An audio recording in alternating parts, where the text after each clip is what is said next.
Look closely at this photograph. Row after row of baby strollers, lined up outside cafes and homes across an entire country, in temperatures that can drop well below freezing. Nobody is watching over them from outside. No parent is standing there shivering beside the pram. In fact, the parents are almost always somewhere else entirely, inside, warm, drinking coffee, sometimes even shopping a few aisles away. And their babies are asleep, outside, in the cold, on purpose. This isn't neglect. It isn't unusual. It isn't even mildly controversial here. It's one of the most quietly beloved parenting traditions in the entire country, backed by generations of belief that fresh, cold air helps children sleep longer, deeper, and grow stronger.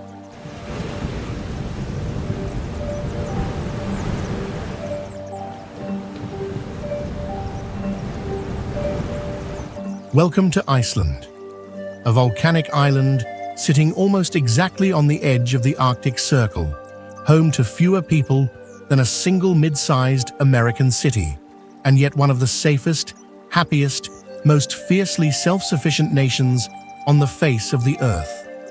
This is a country where the ground itself can boil, crack open, and glow, where darkness swallows the sky for months at a time, only to be replaced by a summer sun that barely sets at all, where nearly everyone is, quite literally, distantly related to one another, so much so that there's a phone app specifically built to help young Icelanders avoid accidentally dating a cousin. Over the next few minutes, we're going to slow all the way down and step inside real, everyday Icelandic life. The mornings, the family dinners, the long dark winters, and the endless golden summers. The quiet resilience of a nation that has learned to build a rich, modern life on top of fire and ice. This is the story of life in Iceland.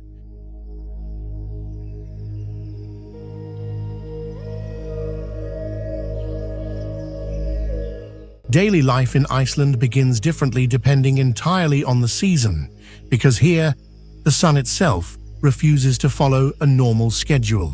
In the depths of winter, the day in Reykjavik might not properly begin, daylight-wise, until nearly 11 in the morning, the sky slowly shifting from deep navy to a soft, watery blue-gray, the kind of light photographers chase halfway around the world to capture. People rise in darkness regardless, moving through their morning routines by lamplight. The smell of strong coffee and warm skyr, Iceland's beloved thick yogurt-like dairy staple, filling small kitchens across the city. In summer, the opposite extreme takes over entirely. The sun barely dips below the horizon, casting a strange, beautiful, endless twilight, sometimes called the midnight sun. Children can be found playing outside at 11 at night under a sky the color of a soft peach. Parents relaxed, in no rush at all to call them inside, because in a sense, the day here genuinely never fully ends. In small coastal towns like Húsavík or Ísafjörður, the morning still carries the unmistakable rhythm of a fishing culture that has shaped this island for over 1,000 years. Boats leave the harbor in the pale early light, engines echoing softly off the surrounding fjord walls, gulls circling overhead in tight, practiced formations, waiting for scraps. In Reykjavik itself, home to roughly 2/3 of the entire country's population within its greater metropolitan area, mornings feel almost deceptively cosmopolitan. Bicycles and small hatchbacks move through narrow streets lined with brightly painted, corrugated metal houses, a defining visual signature of Icelandic towns, chosen originally for practicality against the harsh climate, now cherished as a genuine point of local charm and identity. And then there are the babies, sleeping soundly in their prams, outside cafes, and homes across the entire country. The very image we opened this video with, a small, quiet, almost sacred ritual of trust that says more about Icelandic society than almost anything else could. This is a place where a parent can step inside for 15 minutes, leave their sleeping child in the cold, fresh air just outside the window, and feel completely, genuinely safe doing so. Children walk to school independently from a surprisingly young age here too, bundled in thick, colorful winter gear during the darker months, cheeks pink from the cold, backpacks bouncing as they move in small, chattering groups along quiet, remarkably safe streets. By mid-morning, small bakeries fill with the scent of freshly baked kleinur, a twisted, lightly sweet fried pastry, and rich, dark rye bread, traditionally baked slowly underground using geothermal heat in certain rural areas, a practice locals still proudly maintain even in the modern era. There's an unmistakable quiet confidence to Icelandic mornings, not rushed, not anxious, but steady, deliberate, and unbothered by weather that would bring most other countries to a standstill. Family and community in Iceland carry a closeness shaped, quite literally, by the island's small size and isolation.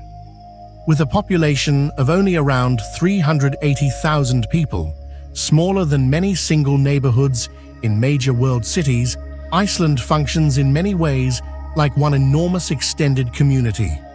It's genuinely common to be only a few degrees of separation from almost anyone else in the country, a closeness so pronounced that Icelanders famously developed an app called Icelandic app, allowing two people who've just met, say, on a date, to quickly check whether they happen to share a recent common ancestor, a light-hearted but very real safeguard in a nation where everyone's family tree eventually seems to connect. This closeness extends deeply into everyday family life. Multi-generational closeness remains the norm rather than the exception, with grandparents often playing an active daily role in childcare, particularly given Iceland's robust parental leave system and widely accessible, heavily subsidized childcare and preschool options that allow most Icelandic parents, both mothers and fathers, to remain closely engaged in their children's early lives without overwhelming financial strain. The concept of jólabókaflóð, literally the Christmas book flood, is one of the country's most cherished family traditions, where books are exchanged as the primary Christmas Eve gift, and the rest of the evening is spent quietly, together, reading, a tradition that speaks volumes about how deeply literacy, storytelling, and quiet togetherness are woven into Icelandic family culture. Neighbors here maintain a genuine, practical closeness too. In smaller towns, doors are frequently left unlocked, children move freely between homes, and a kind of quiet, unspoken social trust underlies daily interactions.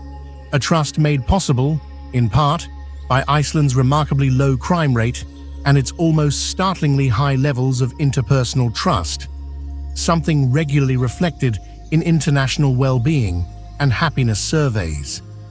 Icelandic naming customs reflect this close, personal social fabric too. Rather than inherited family surnames in the traditional Western sense, most Icelanders use patronymic or matronymic names, meaning a child's last name is typically built from their father's or mother's first name, followed by son or dóttir.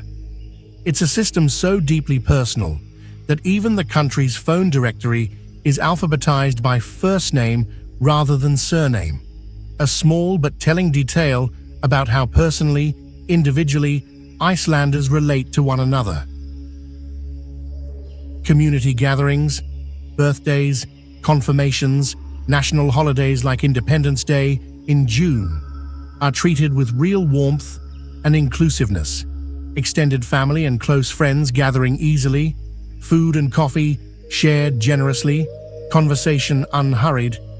The same quiet, grounded warmth found throughout Icelandic daily life carried fully into these larger celebrations.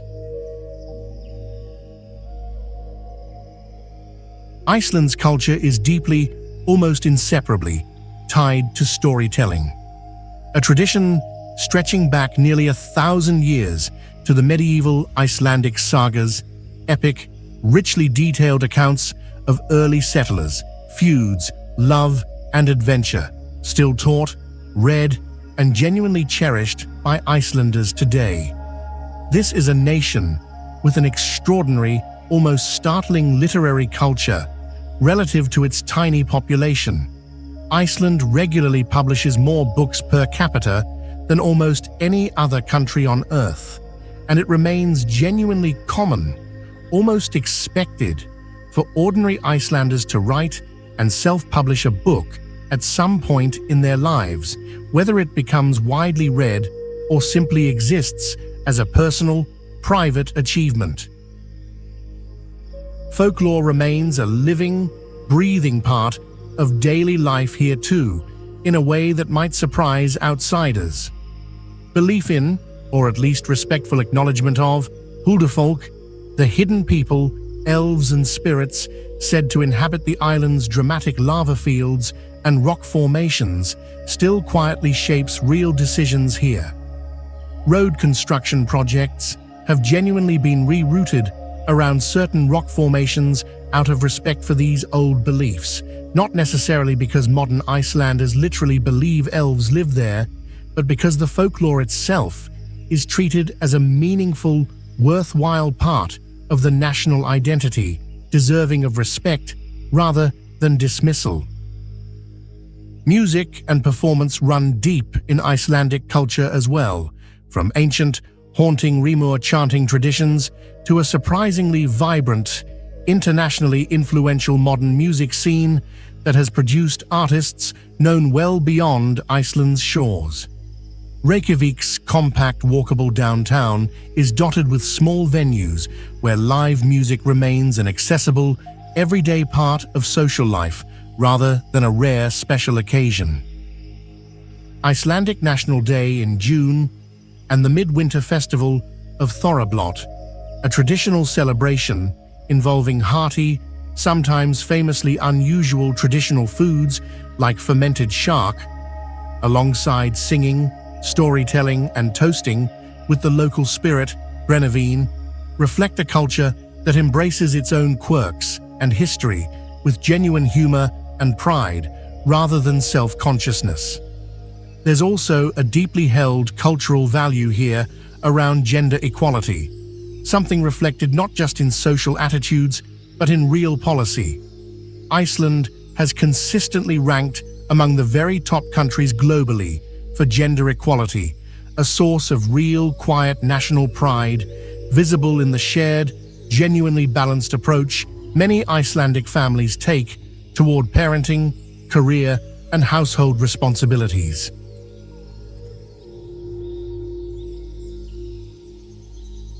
Iceland's economy tells a genuinely remarkable story of a small, isolated island transforming itself again and again through resourcefulness. For centuries, this was a nation built almost entirely on fishing. The surrounding North Atlantic waters, rich with cod, haddock, and herring, sustained generations of Icelandic families, and even today, the fishing industry remains a significant, deeply respected part of the national economy and identity. Though modern Icelandic fishing operates with advanced, sustainable, tightly regulated management systems considered among the most effective in the world. But perhaps Iceland's most remarkable economic story lies beneath the ground itself. This is a volcanically active island, and rather than simply enduring that volatility, Icelanders learned to harness it. Today, nearly all of the country's electricity and home heating comes from renewable geothermal and hydroelectric energy. an extraordinary achievement that few other nations can claim. Steam rising from the earth doesn't just heat swimming pools and greenhouses. Entire towns are warmed by pipes carrying naturally heated water drawn directly from beneath the volcanic soil. This cheap, abundant renewable energy has also quietly made Iceland an unlikely hub for energy-intensive industries like aluminum smelting and, more recently, data centers and even cryptocurrency mining operations drawn by electricity costs far lower than almost anywhere else in the developed world. Tourism has transformed the economy dramatically over the past 2 decades, becoming one of the largest single sectors, driving significant growth in hospitality, transportation, and small local businesses across the country, particularly around dramatic natural attractions like the Blue Lagoon, Thingvellir National Park, and the country's famous Ring Road. A growing technology and creative sector has also taken root in Reykjavik, alongside a still vibrant arts and design scene reflecting a small, well-educated population that has consistently punched well above its weight internationally, whether in music, literature, renewable energy innovation, or even professional sports, given Iceland's surprising, celebrated success in international football relative to its tiny population. Despite this modern diversification, Icelanders maintain a strong, practical, hands-on relationship with work, a cultural value sometimes called theta redast, loosely translating to "it will work out," reflecting a deep, generations-old resourcefulness born from surviving on a remote volcanic island where self-reliance was, quite simply, never optional.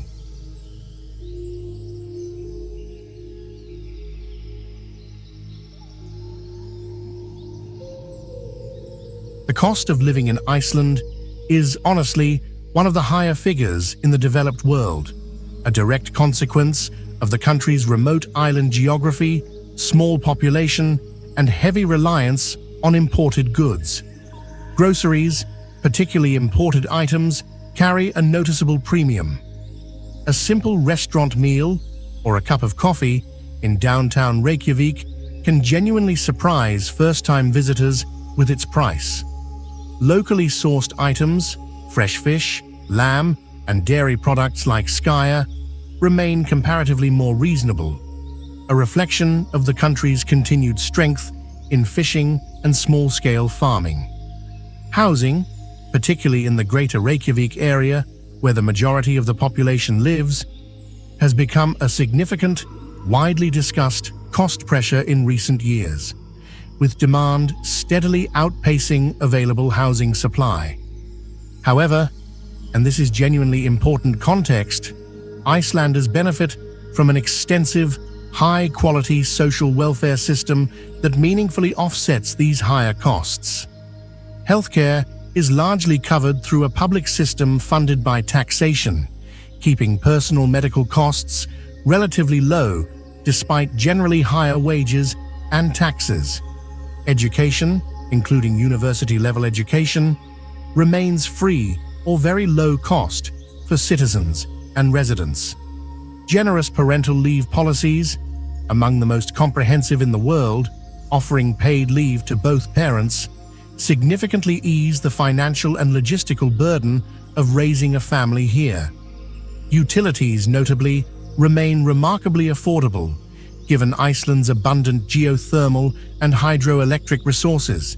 Heating an Icelandic home, even through the depths of a brutal winter, costs a small fraction of what it might in many other cold climate countries, a quiet, often overlooked financial advantage of the country's unique volcanic geography.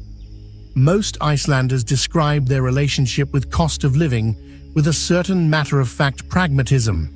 Yes, life here is expensive, but wages, social benefits, safety, and quality of life are weighed together as part of one larger, genuinely worthwhile equation.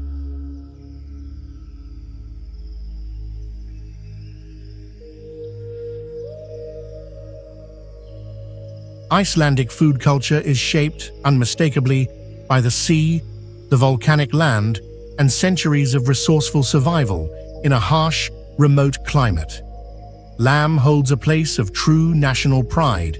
Icelandic sheep, grazing freely across open, wild highland pastures throughout the summer months, producing meat that locals proudly describe as uniquely tender and flavorful. Largely thanks to the wild herbs and grasses the animals graze on. Kjötsúpa, a hearty, warming lamb soup filled with root vegetables, remains a beloved, deeply comforting staple, especially during the long winter months. Seafood, unsurprisingly, defines much of the everyday Icelandic table. Fresh cod, haddock, and Arctic char appear regularly, often prepared simply, pan-fried, or poached, to let the quality and freshness of the fish speak entirely for itself. Skyr, that thick, protein-rich, yogurt-like dairy product mentioned earlier, has been a genuine Icelandic staple for well over 1,000 years, traditionally eaten plain or lightly sweetened with local berries, now enjoyed daily by nearly every household across the country. And then there's the food Iceland is, admittedly, most famously or infamously known for internationally. Hakal, fermented shark, a traditional dish with an intensely strong smell and flavor, an acquired taste even among many Icelanders themselves, but proudly maintained as a genuine cultural tradition, particularly around the midwinter Thorrablot festival, often washed down with a shot of brennivín, the country's traditional caraway-flavored spirit, sometimes affectionately nicknamed Black Death. Rugbrauð, a dense, naturally sweet rye bread, is traditionally baked slowly using geothermal heat, buried directly in the naturally warm volcanic ground near hot springs for a full day, a genuinely unique cooking method almost nowhere else in the world can claim, blending Iceland's volcanic landscape directly into its culinary identity.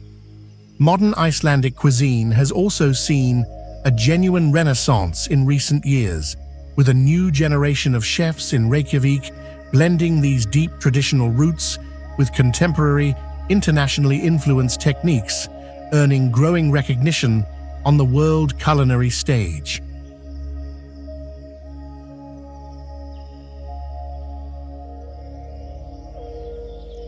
To understand Iceland is to understand that its landscape isn't scenery. It's an active, living, sometimes genuinely dangerous force that shapes every part of daily existence here. This is one of the most volcanically and geologically active places on the entire planet, sitting directly atop the Mid-Atlantic Ridge, where the North American and Eurasian tectonic plates are slowly, continuously pulling apart. You can literally stand with 1 foot on each continental plate at Thingvellir National Park, a place of genuine geological and historical significance, since it's also the site of Iceland's ancient parliament, the Althing, founded in the year 930, making it one of the oldest surviving parliamentary institutions in the entire world. Volcanic eruptions remain a real, periodically active part of Icelandic life, not a distant historical footnote, but an ongoing, closely monitored reality, with the Reykjanes Peninsula experiencing renewed volcanic activity in recent years, a striking reminder that this island is, in a very real sense, still being actively built.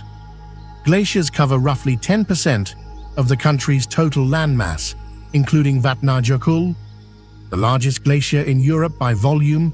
It's slowly shifting ice, carving out dramatic ice caves that shift and change year to year, drawing visitors from around the world to witness their otherworldly blue interiors.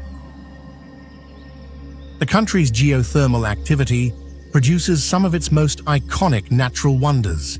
The original glacier, from which the English word geyser itself derives, along with countless bubbling hot springs, steaming fumaroles, and mineral-rich lagoons like the famous Blue Lagoon, where locals and visitors alike soak in warm, milky blue geothermal water, regardless of how cold or dark it might be outside.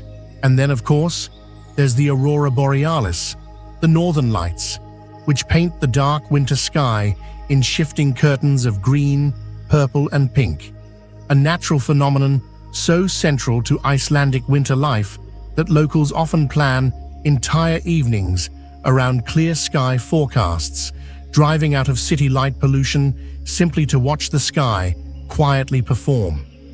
This landscape demands a particular kind of respect and resilience from the people who live here, a relationship with nature that is neither purely romantic nor purely practical, but something in between. A deep, working partnership with a land that is simultaneously beautiful, generous, and genuinely capable of danger.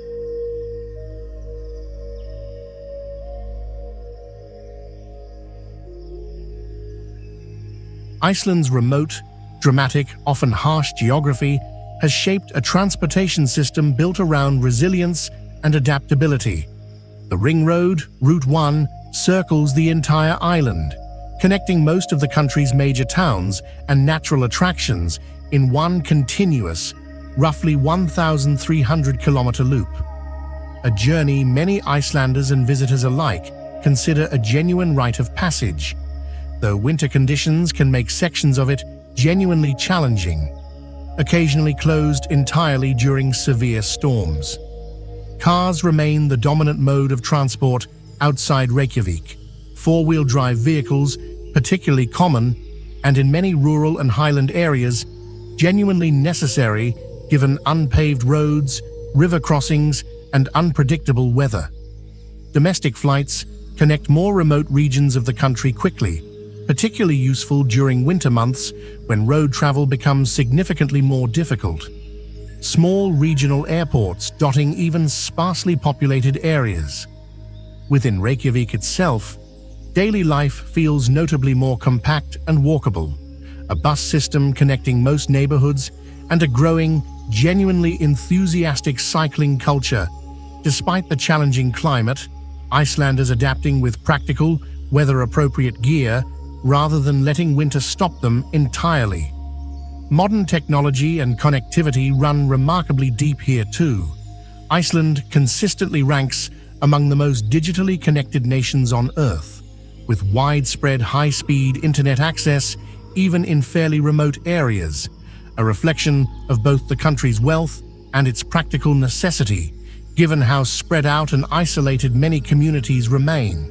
It's a country that has learned, out of genuine necessity, to build reliable modern infrastructure across some of the most unpredictable, dramatic terrain found anywhere on the planet.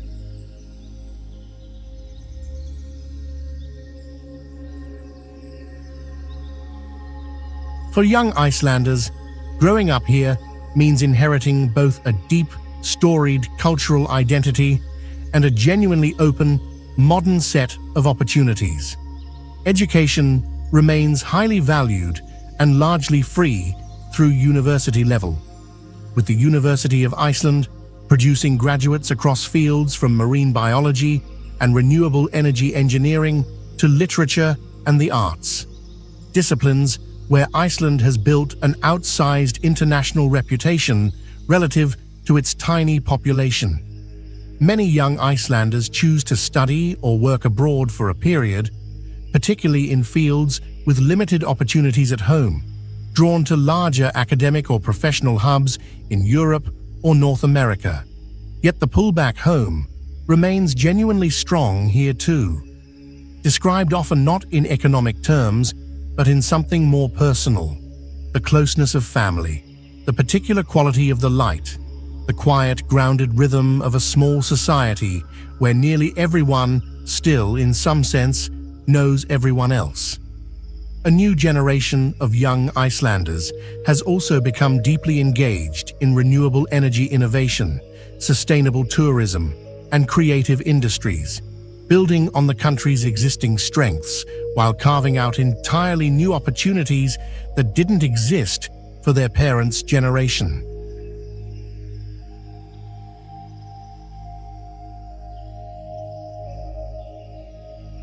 As the workday softens into evening, Iceland's rhythm shifts inward, toward warmth, family, and quiet togetherness. In winter, this transition happens early, darkness settling by mid-afternoon, families gathering indoors around warm meals, candles lit not out of necessity, but out of a cherished cultural practice called kosihite. Cozy, intentional togetherness, not unlike the Scandinavian concept of hygge, but distinctly, quietly Icelandic in its own right. In summer, evenings stretch on almost endlessly under that soft, golden midnight sun. Families and friends gathering outdoors, unhurried, in no rush at all, to let the day end.